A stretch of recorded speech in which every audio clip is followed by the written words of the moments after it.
Hello, good morning, Lambawanon.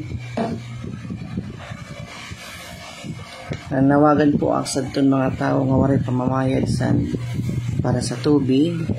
Kung mahimo alay na pagbayad kay para maibalik na anaton linya sang kuryente para sa tubig.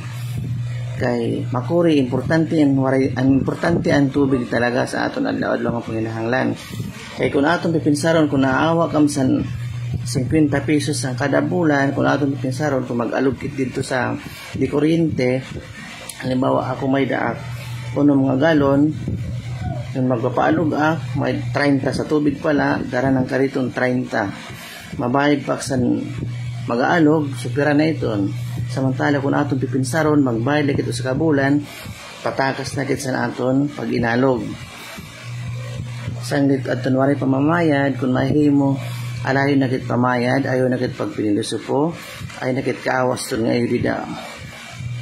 No, obligasyon na yung baraydan kay baman dirak sa nang himas kasi kinabuhi no kung huigo may iguruygo kung igburutang sa hudod sa nawong na mas mahal kaya man nanong ang tubig importante di ka makabayad tapos masisina kam nga nagkababanggit ang inyong mga ngaran o naayon lang kam hanong pagbinanggiton kam karin yung adlaw-adlaw kung pagbinanggiton yung ngaran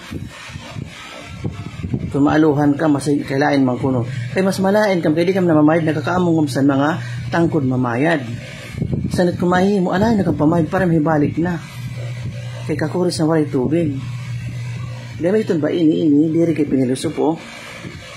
Alayon kang maging responsable kam kumo, tuminong sa nga barangay, pagkikooperate kam. Ay kang paginaw yung, ay kang pinamulitika dida. Ay kang masan paggrinason kung na mga waray kabuluhan nga rason lugod, pamayad. Kaya nang gagamit kang tubig, kaawod kam. Pamayad na kang para may balik na. Labat kam. Kasi naman yun.